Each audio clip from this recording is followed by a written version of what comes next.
Assalamualaikum warahmatullahi wabarakatuh. Hello everyone, welcome to you, which I remember are me, M.Dimas Arya, Aulia Azzahra, and Yessa Fius. In this presentation and in this video, we present and explain our lecture about the role of language that consists of the function of language, the structure of language, and the language process.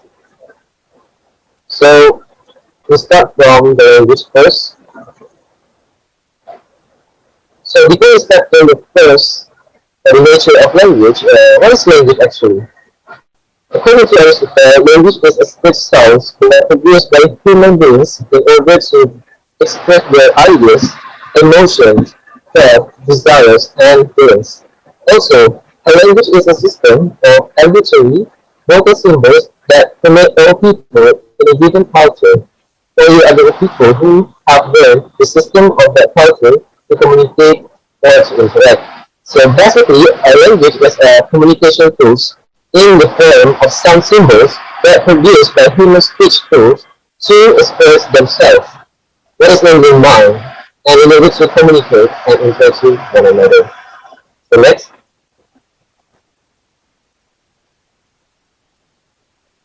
Next is the nature of language. According to Ahmad H.P. and Abdullah in 2009, they state that there are 12 nature of language. The first one is language is a system. Language has a regular arrangement that forms a whole or function. Jadi bahasa itu adalah sebuah sistem yang berarti bahwa bahasa memiliki susunan serta berpola yang memiliki teratur yang memiliki suatu keseluruhan yang bermakna atau berfungsi satu sama lain. Sistem di sini membentuk suatu kesatuan yang berfungsional, artinya suatu tersebut tidak kacau atau tidak berantakan. The second one is language as symbols. Words are a combination of words in the language consisting of sounds, symbols, those words containing meanings. Jadi bahasa itu berbentuk lambang, dan dalam bahasa ini terdapat gabungan kata atau gabungan kata dalam bahasa yang terdiri dari lambang-lambang bunyi. Lambang ini memiliki arti masing-masing yang dapat diucapkan oleh penutur aslinya.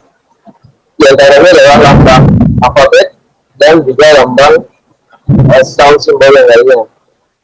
Lalu dalam bahasa tersebut juga memiliki sesuatu yang bisa dibilang untuk mengatakan makna tersebut dimengerti oleh pihak lawan bicara. And the third one is language is a sounds. Certain sound that is produced by human speech tools. Jadi bahasa adalah sebuah bunyi di mana bunyi tersebut dihasilkan oleh alat ucap manusia.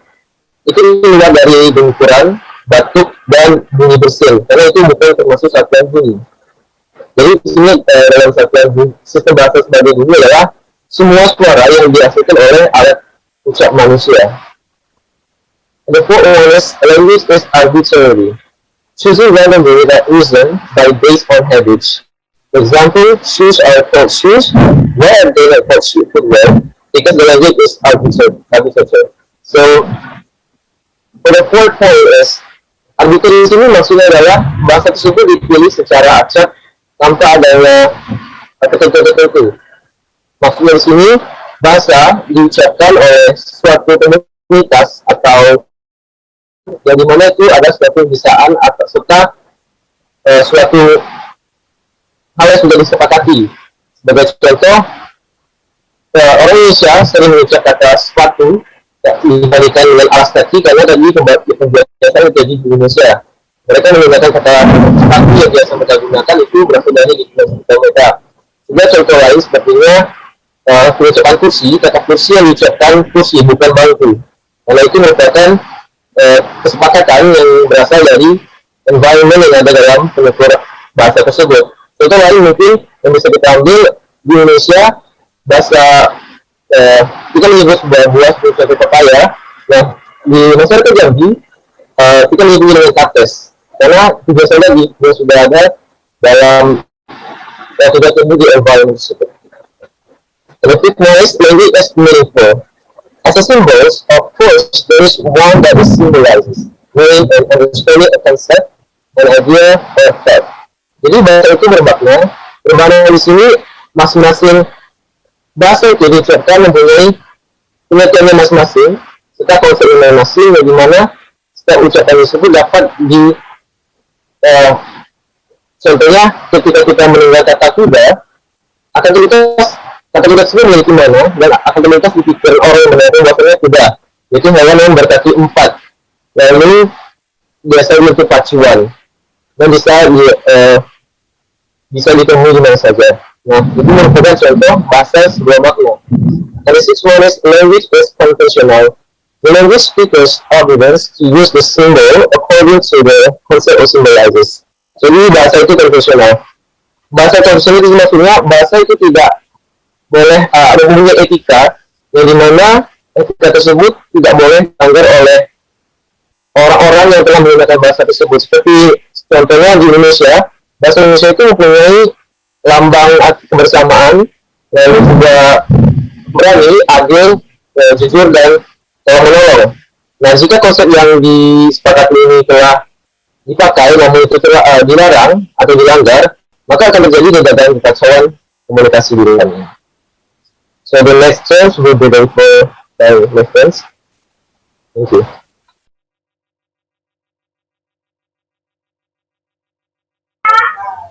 Alright, I will continue the material.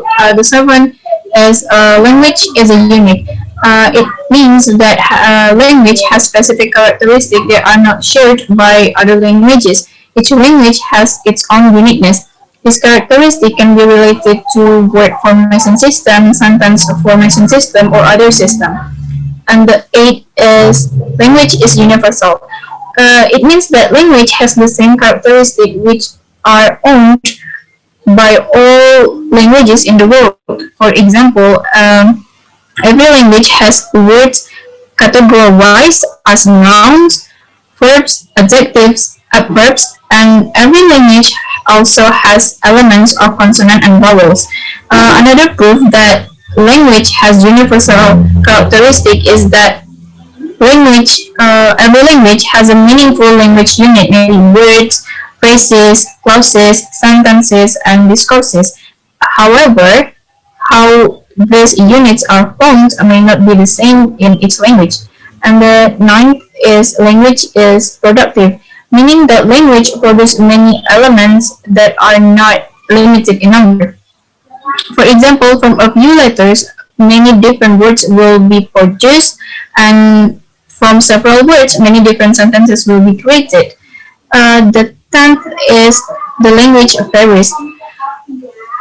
The members of society of a language usually consist of various people from different cultural backgrounds, so that different backgrounds and environment makes the language used by the community vary. And the 11th is language is dynamic. The cultural a human life, which is always changing or dynamic, makes language as an element that is closely related to human automatically being dynamic as well. The cultural development of a language society will also result in the development of the language. The term the term dynamic is due to the attachment and interrelation of language and humans that in their life, human activities are always changing, so that language changes too. For example, a word can expand or narrow its meaning, and then various dialects will be continued to emerge, and then vocabulary of a language will continue to grow. And the last is language is human. Animals cannot convey a new concept or idea with the means of communication. Why? Because animals are not endowed with an intellectual language that equals to human. The next material is the function of language. There are 7 functions of language by Halliday, 1973. The first one is instrumental. Instrumental function is used to express people's need or to get things done. This function of language giving the speakers the satisfaction once his materials need is being given or received by him. And the second one is regulatory. Regulatory function used to tell others what to do. As it names, regulatory is the function that controls the behaviors of other person or others. The third one is interactional. Interactional function used to make contact with others and form relationship. In here, the language used socially by the speaker when dealing with others. When one is talking with people close to one or with people who need one's responses, this language is to establish a social relationship. The fifth one is heuristic. Heuristic function used to gain knowledge about environment. It means that the speaker curiosity that he wants to satisfy by explanation, thoughts, facts, and figures, information, and data. This language allows the speaker to know the truth and reason behind everything that surrounds them. And the sixth one is imaginative. Imaginative function used to tell stories and jokes and to create an imaginary environment. Here, the speaker expresses one imaginative thoughts, fictional ideas, make-believe notions, and out-of-the-world stories. One's creativity is given a way out in the same function. And the last one is representational representational function. It is used to convey facts and information. This language function gives the speaker the freedom to convey information. It is in this function, the speaker fills the mind of people spoken to with information that they answer the voice. That's all. The materials for me. The next material will be delivered by Yessa. Okay, the next material is about the structure of language. All languages have underlying structural rules that make meaningful communication possible. Five major components of the structure of language are phonemes, morphemes, lexemes, syntax, and context. These pieces all work together to create meaningful communication among individuals. The first one is phonemes. A phoneme is the basic unit of phonology. It is the smallest unit of sound that may cause a change of meaning within a language, but that doesn't have meaning by itself. For example, in the word bake and break, only one phoneme has been altered, but a change in meaning has been triggered. The phonemes R has no meaning on its own, but by appearing in the word, it has completely changed the word's meaning. Phonemes correspond to the sound of the alphabet, although there is not always a one-to-one relationship between a letter and a phonemes. For example, the word dog has three phonemes, D, O, and G. However, the word shape, despite having 5 letters, has only 3 phonemes, sh, long A, and P. The English language has approximately 45 different phonemes, which correspond to combination of letters, true word, and slightly different pronunciation in another. The second one is morphemes. Morphemes, the basic unit of morphology, are the smallest meaningful unit of language. Thus, a morpheme is a series of phonemes that has a special meaning. If a morpheme is altered in any way, the entire meaning of the word can be changed. Some morphemes are individual words such as cat and water. These are known as free morphemes because they can exist in their own. Other morphemes are prefixes, suffixes, or other linguistic pieces that aren't full word on their own, but do affect meaning, such as the s at the end of its, of cats, or the re at the beginning of redo. Because these morphemes must be attached to another word to have meaning, they are called bond morphemes. And then lexemes. Lexemes are the set of inflected form taken by a single word. For example, members of the lexeme 1 include run, running, and run verb 2. These lexemes excludes runner. Another way to think about lessons is that they are the set of words that will be included under one entry in the dictionary. Running and run verb 2 would be found under one, but runner would not. And then syntax. Syntax is a set of rules of constructing full sentences out of words and phrases. Every language has a different set of syntactic rules, but all languages have some form of syntax. In English, the smallest form of sentences is noun phrase, which might just a noun or pronoun, and a verb phrase, which may be a single verb. Adjective and adverb can be added to the sentences to provide further meaning. Word order matter in English, although in some languages order is of less importance. For example, in the English sentences, the baby ate the carrot and the carrot ate the baby do not mean the same thing, even though they contain the exact same word. In languages like Finnish, word order doesn't matter for general meaning. Different word order are used to emphasize different part of the sentence. And the last is context.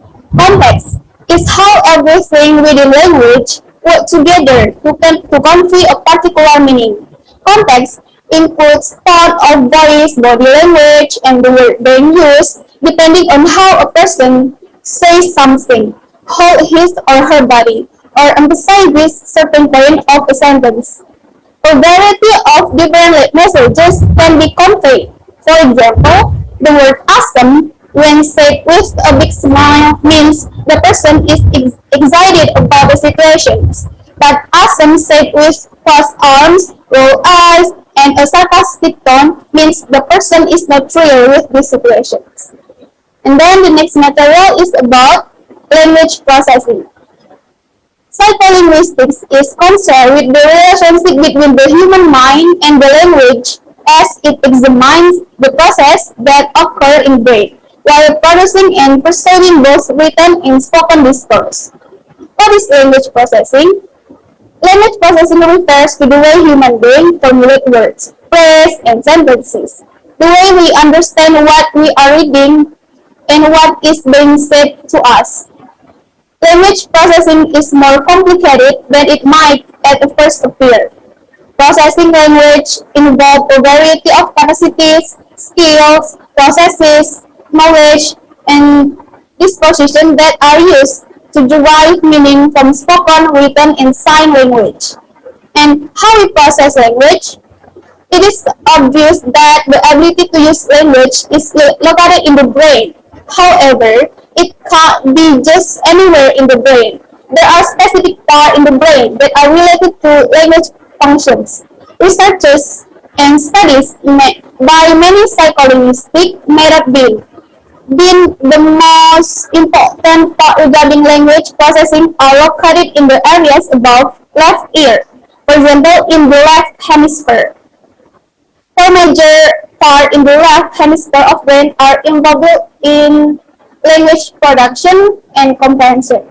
I think that's all about my material. Back to the moderator.